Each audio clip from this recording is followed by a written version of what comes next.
E riprendiamo il dibattito e ci occupiamo di un settore, quello agrituristico, che dopo la serrata ha la necessità di riaprire i battenti con maggiori certezze, dove servono protocolli precisi per l'accoglienza, anche quella dei bambini. Sì, perché agriturismi e fattorie didattiche sono spazi ricettivi che ben si prestano ad ospitare i piccoli turisti. Donata Cenedese, come vive questo momento il settore e cosa chiede alle istituzioni? Due parole sull'agriturismo, che prima di tutto è anche azienda agricola, quindi volevo solo fronteggiare un problema che noi comunque prima abbiamo continuato a seguire le nostre aziende agricole in modo da preservare i nostri prodotti. Abbiamo scelto anche l'agriturismo, queste aziende agricole si concentrano anche sugli agriturismi. Agriturismi che hanno disponibilità di alloggi, ristorazione, vendita prodotti e come dicevi tu adesso anche fattorie didattiche. Che dire? Due parole che riguardano semplicemente la mia azienda. Io apro il 7 marzo e ho richiuso l'8, quindi diciamo che siamo ancora tutto quanto ancora bloccato. Le nostre aziende agricole, i nostri agriturismi stanno scalpitando perché ovviamente hanno i loro prodotti, hanno le loro aziende da aprire e naturalmente grossi problemi economici. Noi abbiamo dato disponibilità alla nostra regione per quanto riguarda le fattorie didattiche. Ci siamo esposti perché tantissimi di noi hanno le superfici, ovviamente avendo anche la professionalità perché non tutti gli agriturismi possono svolgere questo servizio, e il nostro presidente lo ha accolto con entusiasmo questa proposta. È vero che non è che risolve tutto il problema delle famiglie, però insomma può essere una buona soluzione. Diciamo che spesso i bambini vanno molto, molto volentieri nelle nostre aziende, anche perché è l'unica possibilità, diciamo, di vedere gli animali, e per cui siamo veramente diventati un bene molto prezioso.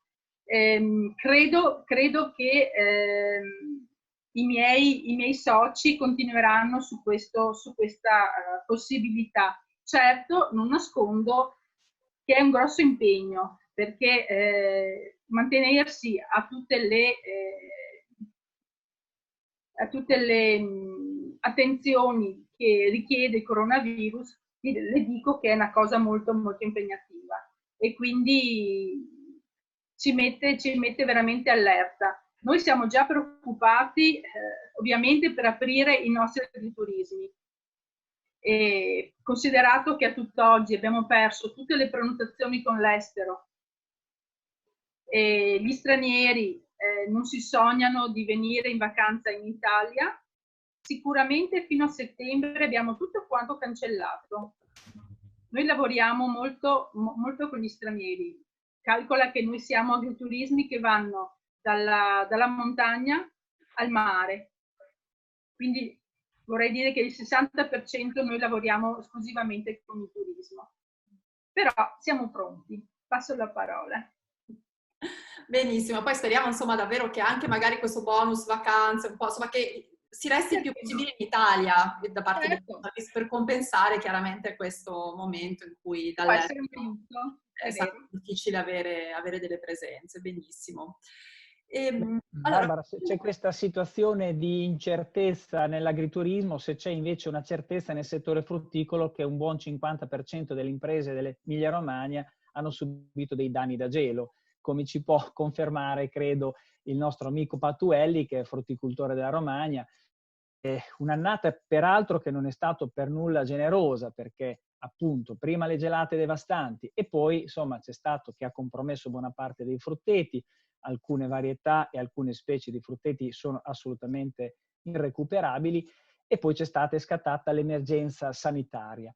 Ecco, allora io chiedo a questo punto a Alessandro come si affronta una situazione di questo tipo, come affronta un'azienda frutticola la sua è una delle tante che è stata devastata. Come si affronta andare a fine anno anche alla luce di quello che sarà un mercato della frutta che sicuramente sarà diverso dagli altri anni. Pensate ad esempio ad un turismo che sarà ridotto al minimo quest'anno sulla Riviera Romagnola, che non sarà così recettivo dal punto di vista dei consumi di vino, di frutta e di verdura.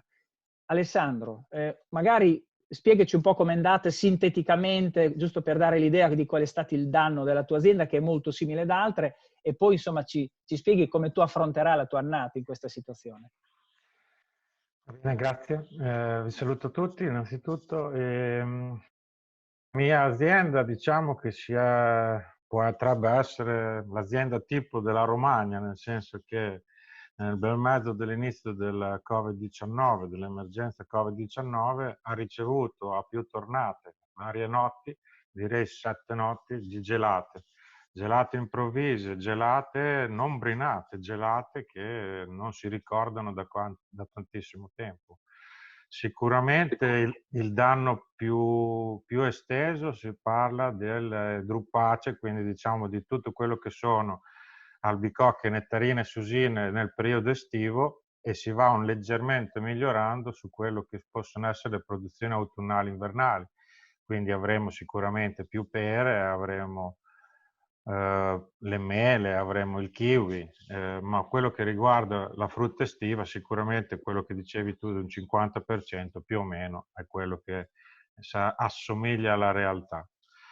A questo ci aggiungiamo il Covid-19. Il Covid-19 è arrivato in una fase dove non avevamo sì bisogno di tante manodopera in campagna, però è arrivato anche in un momento un po' strano, perché come tutti penso voi sappiate, noi in campagna abbiamo operai specializzati provenienti da altre nazioni, e in quel momento lì alcuni sono rientrati e alcuni non sono riusciti a rientrare, e quindi ci troviamo in questa situazione un po' che se per qualche motivo avremo bisogno di operai specializzati, saranno a casa e non potranno venire, e siamo preoccupati che quelli che sono qua, se decidono giustamente di rientrare dalle loro famiglie, non si sa quando rientreranno.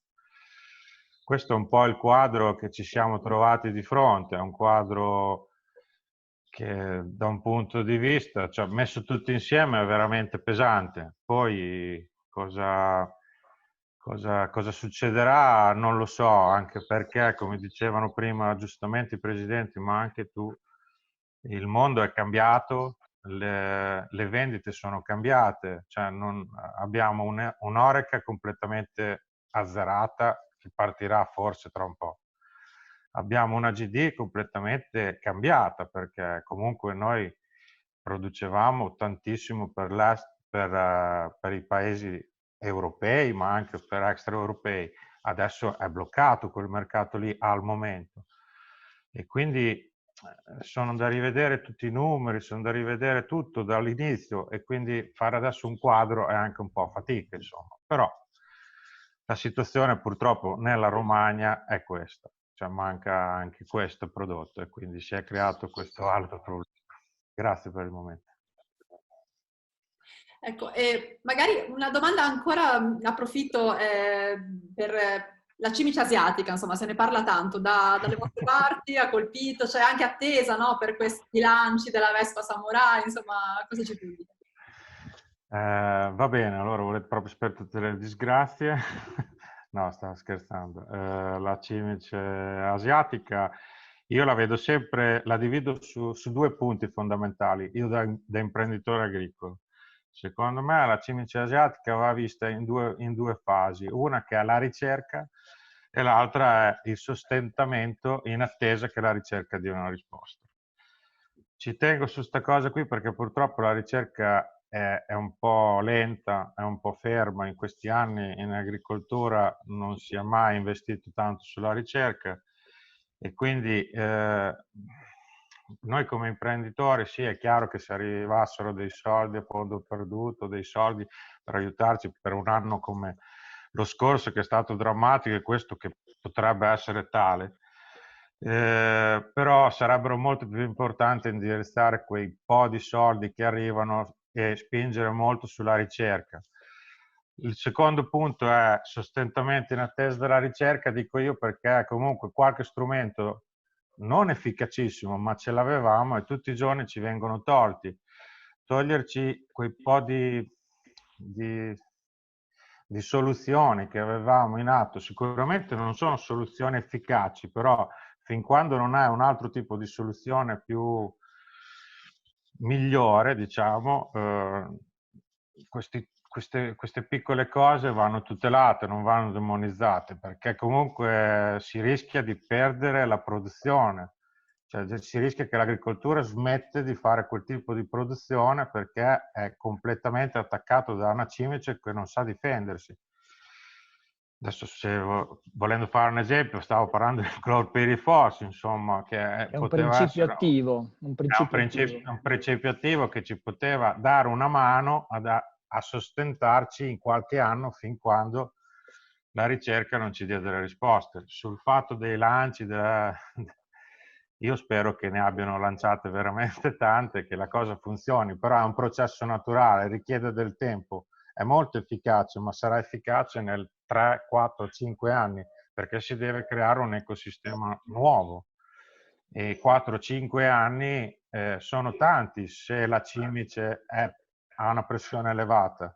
Cioè l'agricoltore decide in 4-5 anni di spostare le sue energie su altre produzioni, purtroppo. Infatti i lanci partiranno a giugno, ma le aspettative, comunque i tecnici parlano di tempi abbastanza lunghi affinché il 3-4 lanciamento anni. sia effettivamente poi efficace.